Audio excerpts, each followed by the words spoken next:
Hello. What happened in America? Well, history is probably a good way of describing it. I mean, not the type of history that 50 years from now is going to be made in one of those heart-wrenching biopics. More the type our kids are going to be watching on Horrible Histories in 20 years' time. It all started on the 6th of January 2021, when Donald Trump decided to show everyone what happens when a man-child, who is also the most powerful person in the world, throws a tantrum. Basically, he got annoyed with his landlord's representatives, and thought a clever way of preventing his eviction was to send his highly trained, crack team of middle-aged white people to the house to give them a good talking to.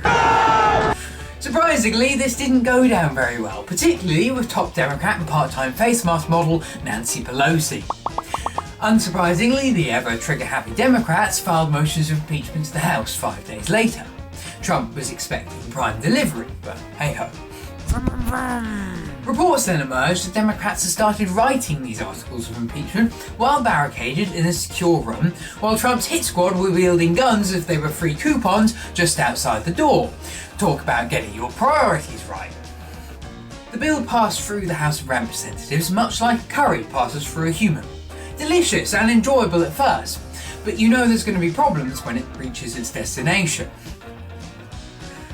Before the trial began, Trump was forced to return to his more successful past by saying "you're fired" to his defense team after they refused to state that the election was rigged as part of their strategy. Turns out not everyone would say or do anything for fame and fortune. The Democrats, meanwhile, assembled a team so highly trained and experienced you'd think they were trying to take down the Italian mafia.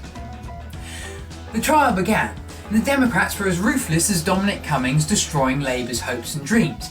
But when it came to deciding whether they should do depositions of witnesses, they acted like a warship that had its rudder cut off. The Republicans cleverly demonstrated their tact, skill and impartiality when a group of them privately met with Trump's defense team. That same defense team then decided to perform a Netflix stand-up comedy act. And who said political comedy couldn't be entertaining, huh? Oh, and Trump was eventually acquitted. There is one final chapter to all of this. Mitch McConnell, the highest-ranking Republican member of the Senate, voted to acquit Donald Trump. Moments later he said, and I quote, "There is no question that President Trump is practically and morally responsible for provoking the events of that day." Mitch, you're confusing me more than GCSE maths, which is more impressive than NASA sending a rover to Mars for $26 billion less than it cost the UK government to set up a test and trace system that doesn't work. And with that, there's not much more to say really, except thank you so much for watching. Goodbye.